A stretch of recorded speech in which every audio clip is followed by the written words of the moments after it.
Hello students of class 11। আজকে ক্লাসটা দিতে একটু লেট হয়ে গেল। ক্লাসটাও ছোট হবে, বেশি বড় হবে না, কারণ আমরা উদস্থিতিবিদ্যা চলছিল আমাদের। উদস্থিতিবিদ্যার এটা সেকেন্ড ক্লাস। উদস্থিতিবিদ্যাকে আমি তিনটা ভাগে ভাগ করে নিলাম। ভেবেছিলাম দুটো ক্লাসে করব, কিন্তু এই ক্লাসটা যদি গোটাটা করে নিই তাহলে অনেকটা বড় হয়ে যাচ্ছে, তাই ভেঙে দিলাম। ভেঙে ক্লাসটাকে যতটা সম্ভব 20-25 মিনিটের মধ্যে এই ক্লাসটা শেষ হয়ে যাবে। তো আজকে আমরা শিখবো সেটা হলো পাস্কালের সূত্র। ছোটবেলায় একবার পড়েছো হয়তো, এখন একবার পড়ো, এবং তার প্রয়োগগুলো। ব্যাস এইটুকু নিয়ে আজকে ক্লাসটা শেষ করে দেবো। হ্যাঁ, বাকি পার্টটা পরের ক্লাসে দেবো। তো দেখো মন দিয়ে, পাস্কালের সূত্র। পাস্কালের সূত্র কি? পাস্কালের সূত্র বলছে কোনো প্রবাহীর কোনো একটা বিন্দুতে যদি বাহ্যিক কোনো চাপ প্রয়োগ করা হয়, তাহলে সেই চাপ ওই প্রবাহীর সমগ্র বিন্দুতে সমানভাবে সঞ্চালিত হয়। মানে বুঝলে তো? ফর এক্সাম্পল, যদি জল দিতে পারো, জলের কোনো বিন্দুতে যদি কোনো চাপ প্রয়োগ করা হয়, তাহলে সেটা ওই জলের সমস্ত বিন্দুতে সমানভাবে সঞ্চালিত হয়, মানে সব জায়গাতে সেই চাপটা সমান হয়। ফর এক্সাম্পল, তুমি যদি একটা বেলুন নাও, বেলুন নিয়ে যদি সেখানে 6টা বা 7টা ফুটো করে দাও, ঠিক আছে? এবার তুমি বেলুনটার যে কোনো এক জায়গায় প্রেসার দাও, তাহলে দেখবে যতগুলো ফুটো করেছো সেই ফুটোগুলো দিয়ে সব জায়গা দিয়ে সমান স্পিডে জল বেরোচ্ছে। মানে সমান স্পিডে জল বেরোনোর কারণ কি? কারণ সব জায়গাতে সব ফুটোগুলোতে সমান চাপ সঞ্চালিত হয়েছে ডিউ টু ইয়োর চাপ, তুমি যে চাপটা দিয়েছো তার ফলে। ওকে, তো এটাই হলো পাস্কালের সূত্র। আরো ভালো এক্সাম্পল দিলে বোঝা যাবে। এরকম মনে করো, এটা একটা পাত্র, যে পাত্রটায় মনে করো 4টা এরকম ছিদ্র আছে, আর ছিদ্রগুলোতে কর্ক লাগানো আছে, ঠিক আছে? এই এক্সাম্পলটা হয়তো ছোটবেলায় দেখেছো। ওকে, তো এবার তুমি যদি যে কোনো একটা কর্ককে চেপে দাও, মানে এর উপর যদি বল প্রয়োগ করো F1, তাহলে এই প্রত্যেকটা কর্কে যে বলগুলো কাজ করবে, সাপোজ এটাতে F2, সাপোজ এটাতে F3, সাপোজ এটাতে F4, কারণ একটাতে বল প্রয়োগ করলে দেখবে প্রত্যেকটাই বেরিয়ে যাচ্ছে বাইরে। ওকে, তাহলে এটার উপর যদি F1 বল কাজ করে এবং এর এরিয়া যদি A হয়, তাহলে এর উপরে যে চাপ কাজ করবে সেটা হলো F1/A। এখানে যদি বলটা F2 হয় এবং এর এরিয়া যদি B হয়, তাহলে এখানে যে চাপটা কাজ করবে সেটা F2/B। এখানে যদি F3 প্রেসার বল কাজ করে এবং তার চাপ মানে ক্ষেত্রফল যদি C হয় এটার, তাহলে এখানে যে চাপটা কাজ করবে সেটা হলো F3/C। সিমিলারলি এখানে যদি D হয় তোমার ক্ষেত্রফলটা, তাহলে F4/D এর উপর চাপ কাজ করবে। তাহলে অ্যাপ্লাইড চাপ হলো F1/A। প্রত্যেকটা পোরশনে যে চাপগুলো কাজ করছে প্রত্যেকটা কর্কে F2/B, F3/C, F4/D। তো বলছে এই যে অ্যাপ্লাইড চাপটা সেটাই সমানভাবে সবটাতে সঞ্চালিত হচ্ছে। দ্যাটস মিন এই চাপটা এখানে গেছে, এই চাপটা এখানে গেছে, এই চাপটা এখানে গেছে। দ্যাটস মিন এটা যদি চাপ P1 হয়, এটা যদি P2 হয়, এটা যদি P3 হয়, এটা যদি P4 হয়, তাহলে P1 = P2 = P3 = P4। বল একই নাও হতে পারে, কিন্তু চাপ একই। এটা কিন্তু খেয়াল রাখবে। এখানে যে বল প্রয়োগ করেছি সেই বলগুলো যে সমানভাবে ভাগ হচ্ছে তা নয়, সমান গেছে তা নয়, কিন্তু চাপটা সমান গেছে। এটা কিন্তু মাথায় রাখবে, বল নয় চাপ, মানে বল বাই ক্ষেত্রফলটা সমান। That is F1/A = F2/B = F3/C, that is F4/D। এটাই হলো পাস্কালের সূত্র। আশা করি বুঝতে পেরেছো। তো পাস্কালের সূত্রের অ্যাপ্লিকেশন কি? পাস্কালের সূত্রটা একটা দারুণ অ্যাপ্লিকেশন হলো যে ঘাত বৃদ্ধি করা যায়। ঘাত বৃদ্ধি বলতে কি বোঝায়? অল্প বল প্রয়োগ করে বেশি বল পাওয়া যায়। ঘাত মানে কি? বল তো বৃহৎ মানের বল, তাৎক্ষণিকভাবে ক্রিয়াশীল বলকে ঘাত বলে। যে কোনো ধাক্কা হোক, যাই হোক, মানে যে কোনো বলকে ঘাত বলে। হ্যাঁ, তো এই বলটা অল্প একটু অ্যাপ্লাই করে যখন বৃহৎ পরিমাণে একটা বল পাওয়া যায়, দ্যাটস মিন কি বলটা বৃদ্ধি পেয়ে গেল, দ্যাট ইজ ঘাত বৃদ্ধি পেয়ে গেল। এই পাস্কালের সূত্র অ্যাপ্লাই করে কিন্তু এই ঘাত বৃদ্ধি করা যায়। তো কেমন করে করা যায় দেখা যাক। খুব ইন্টারেস্টিং, মন দিয়ে দেখবে। তো পাস্কালের সূত্রে এবার আমরা প্রয়োগ স্টার্ট করছি। হ্যাঁ, তাহলে ঘাত বৃদ্ধির নীতি, যেটা আমরা বলবো সেটা কি? ঘাত বৃদ্ধির নীতি।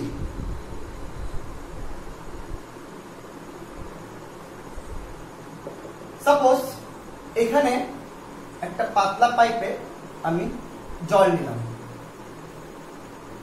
ওকে, দিয়ে এখানে একটা পিস্টন লাগালাম,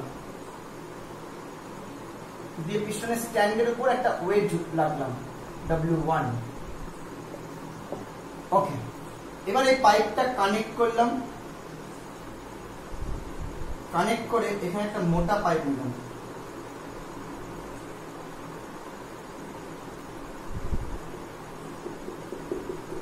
ওকে, এবার এখানে একটা আমি সেই পৃষ্ঠা নিলাম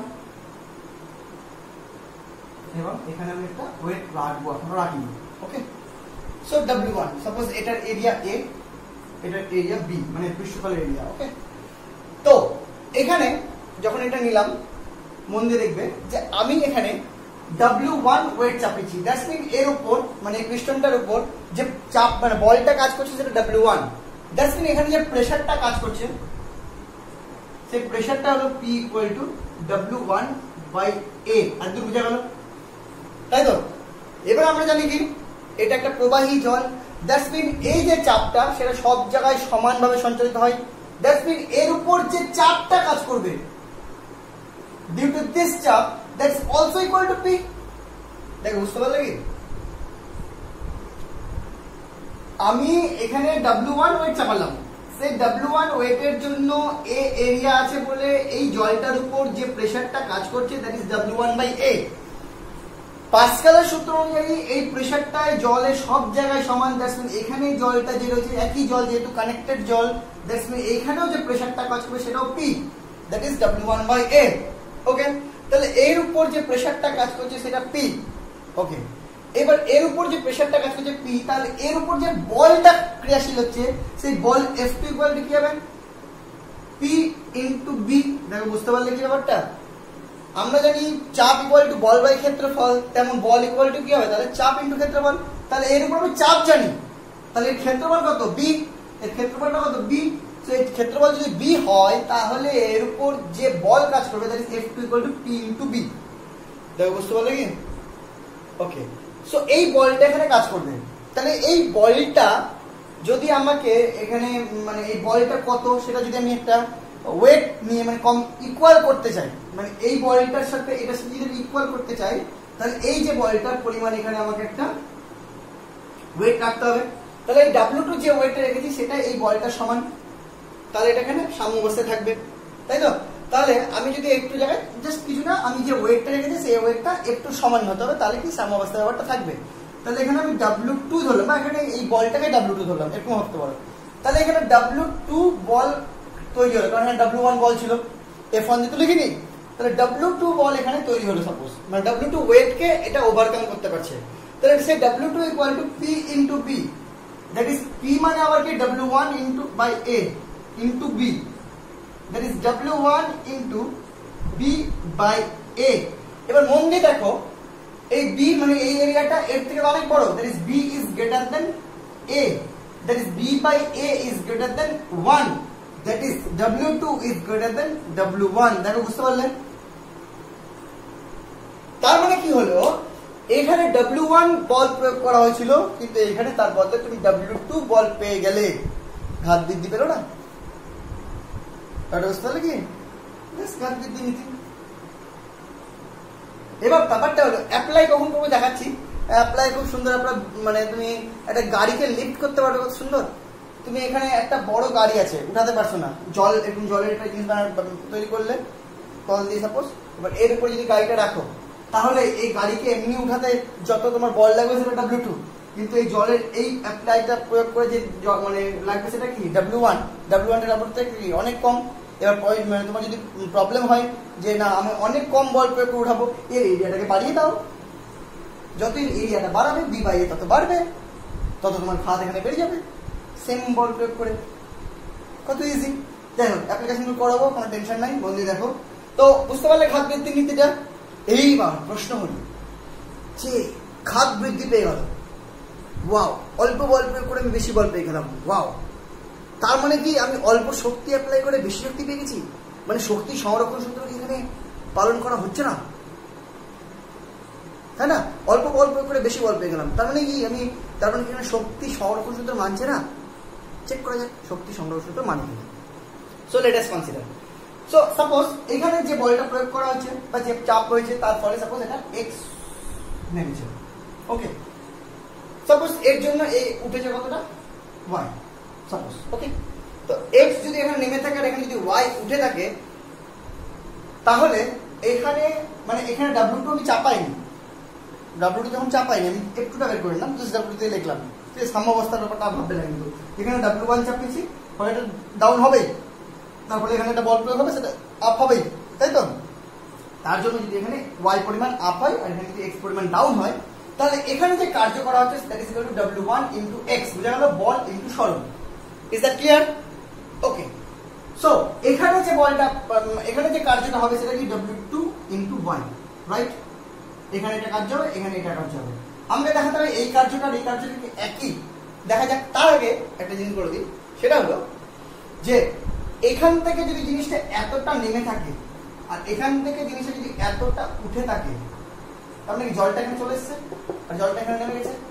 এখানে একটা জিনিস তোমার ক্লিয়ার যে এখানে যতটা জল নেমেছে সেই পরিমাণ জলটা এখানে উঠেছে, কারণ এখানে যতটা ভলিউম কমেছে এখানে সেই ভলিউমটা বেড়েছে।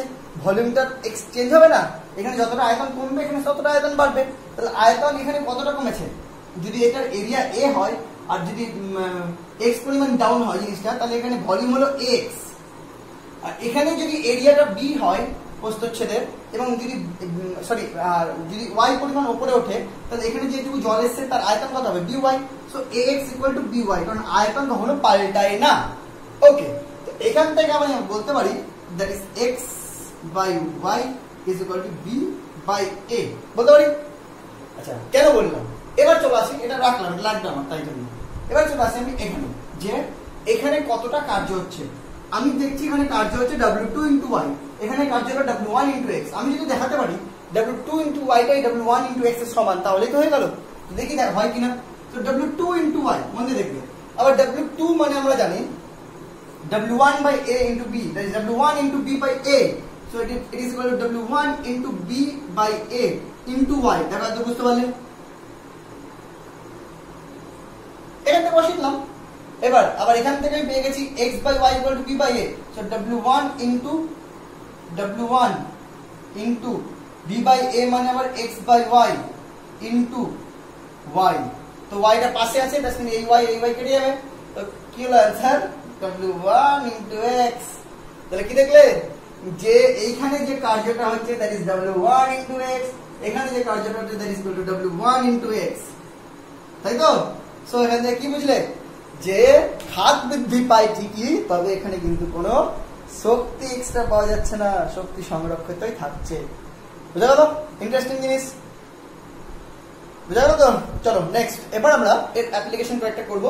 প্রথমে শুরু করা যাক হাইড্রোলিক প্রেস দিয়ে। ছবিটা আমি এঁকে নিই, দেখো। হ্যাঁ, তো দেখো কষ্ট করে আমি হাইড্রোলিক প্রেসটা এঁকেছি।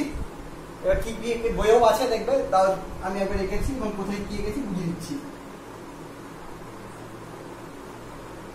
এটা পরীক্ষায় খুব দেয়, সেই জন্যই করানো। একই ওই জিনিসটাই আমি একটা এক্সাম্পল দিয়ে করাচ্ছি। হাইড্রোলিক প্রেসটা কি? হাইড্রোলিক প্রেস হলো যে এখানে একটা, এগুলোতে জল রয়েছে, সব জল। মনে রাখবে এইখানে একটা হাতল থাকে, এখানে ডাব্লিউ প্রেস করা হয় কলের মতো। তাতে কি হয়? এখানে F1 প্রেসার পড়ে, মানে চাপ, বল পড়ে, তারপরে এখানে একটা চাপ পড়ে, সেই চাপটা এখানে চলে যায় গিয়ে এখানে পড়ে। ওকে, এবার সেই চাপটা যখন পড়ে এখানে, তখন এই জিনিসটা উপরে ওঠে এবং এখানে লক করা থাকে। ফলে এখানে যদি কোনো তুমি জিনিসপত্র দাও তাহলে সেটা গুঁড়া করতে পারবে বা ভাঙতে পারবে, আর কিছু না। ঠিক আছে, এটা হলো হাইড্রোলিক প্রেস। তো বোঝা যাচ্ছে সব সেম কনসেপ্ট, একই জিনিস সব। তো দ্যাট ইজ হাইড্রোলিক প্রেস। এবং মনে রাখবে এখানে নিচে একটা জলের পাত্র থাকে, এখান থেকে জল উঠতে পারে, ঠিক আছে, কিন্তু এখান দিয়ে এমন করে ব্যবস্থা থাকে এখান দিয়ে জল নামবে না। ঠিক আছে, এগুলো জাস্ট কিছু ব্যবস্থা, জলের কিছু ব্যবস্থা, কানেকশন, এগুলো দিয়ে জলের কানেকশন কিছু না। মেইন তোমার থিওরি এটাই যে এখানে প্রেসারটা, এখানে তুমি বল প্রয়োগ করবে, তার ফলে একটা তুমি এখানে বল পাবে, মানে এখানে একটা লাভ পাবে, সেই লাভটা আবার এখানে গিয়ে আবার একটা লাভ পাবে। কেমন লাভ বুঝিয়ে দিচ্ছি। মানে বলতে চাইছি এখানে তুমি যে ডাব্লিউ দেবে তার ফলেই তো এফ তৈরি হবে, কারণ তুমি এখানে তো ডাইরেক্ট প্রেসার দিচ্ছ না এখানে, কারণ এখানে একটা হাতল থাকে, এরকম একটা হাতল থাকে। আগেরটাতে কি তুমি এখানে প্রেসার দিচ্ছিলে বা ওয়েট চাপিয়ে দিচ্ছিলে, সেই ওয়েটটা এখানে যাচ্ছিল, কিন্তু এক্ষেত্রে হাতল থাকে, তুমি হাতলে প্রেসার দিচ্ছ বা বল দিচ্ছ, সেই বলটার জন্য এখানে F1 তৈরি হচ্ছে, সেই F1টার জন্য এখানে F2 তৈরি হচ্ছে, এবং এই F2 দেখবো ফাইনালি এই W থেকে অনেক বেশি। তাহলে বলবো যে এখানে ঘাত বৃদ্ধি পেয়েছে, ফলে আমি অল্প একটু বল প্রয়োগ করে এখানে অনেকটা জিনিসকে আমি গুঁড়া করে দিতে পারি। এবারে অ্যাপ্লিকেশনটাতে আসা যাক, মন দিয়ে দেখো। সব স্টার্ট করছি। মনে করো এটা আলম্ব, হাতল, আগে হাতলে আসি। হাতল থেকে যে F1টা পেয়েছি, সেই F1টাতে যে লাভ হয়েছে সেই লাভটা দেখো কি লাভ, যে এটা যদি আলম্ব হয়, এই আলম্ব থেকে এই বাহুটা x ধরলাম আর এই বাহুটা y, obviously y greater than x। ওকে, সো এখানে যদি বলের ভ্রামকের ফর্মুলা অ্যাপ্লাই করি তাহলে আমি বলতে পারি w into y that is equal to F1 into x। ওকে, তাহলে প্রথমে আমি এটা অ্যাপ্লাই করলাম। এখনো কিন্তু আমি ঘাত বৃদ্ধির নীতিতে মানে পাস্কালের সূত্রে যাইনি, প্রথমে আমি বলের ভ্রামকের সূত্রে আসলাম, মানে স্থিতিবিজ্ঞান থেকে। সো এখান থেকে আমি বলতে পারি that F1 is equal two তোমার কি হয় দেখো, F1 is equal to w into y by x। তাহলে প্রথমে তুমি দেখে নাও যে y is greater than x, that is y by x is greater than 1, that is তুমি যে F1টা এখানে পেলে এই হাতল দিয়ে করাই, সেটা কিন্তু অলরেডি একটা বেশি, মানে যে বলটা তুমি দিয়েছো তার থেকে বেশি বল পেলে এখানে, কারণ w1 into y by x। বুঝা গেল? এক নম্বর কেস। দুই নম্বর কেস, এবার F1, এই F1 মানে আলফা এখানে যদি এরিয়া হয় তাহলে এখানে যে প্রেসারটা ক্রিয়েট করবে that pressure P is equal to F1 by alpha. বুঝা গেল? ওকে, এই প্রেসারটা চলে গেল এখান দিয়ে চলে গেল, এখানে সঞ্চালিত হলো। তো এইটার উপর যে প্রেসারটা ক্রিয়েট হবে that pressure is also P। Okay, so এখানে যে বলটা সৃষ্টি হবে that is F2, that F2 is equal to P into beta. শিখলে তো আগে একই তো ব্যাপার। Okay, so P into beta, beta কত? পিটা এখানে হলো F1 into alpha, F1 by alpha into beta, that is F1 into beta by alpha. Obviously beta greater than alpha, that is greater than 1, so F2 is greater than F1. এবার দেখো finally F2 is equal to F1 মানে আমার কি? F1 মানে W into y by x into beta by alpha। তাহলে দেখো এটা greater than 1, এটাও greater than 1, that is W টা যদি আমি অ্যাপ্লাই করে থাকি, F2 টা আমি দুটো greater than বলা 1 into করে এত গুণ বেশি এখানে আমি একটা ঘাত পাচ্ছি। ফলে আমি অল্প বল প্রয়োগ করে এখানে যা থাকবে সেটাকে একদম গুঁড়া করে দিতে পারবো, দ্যাট ইজ হাইড্রোলিক প্রেস। আবার একই, তুমি যদি এখানে দেখতে চাও যে শক্তি সংরক্ষিত থাকছে কিনা, ইজিলি বের করতে পারবে। চলো বের করি। সাপোজ এখানে এটা D1 নেমেছে আর এটা D2 উঠেছে, আমি এটা মিটিয়ে দিই।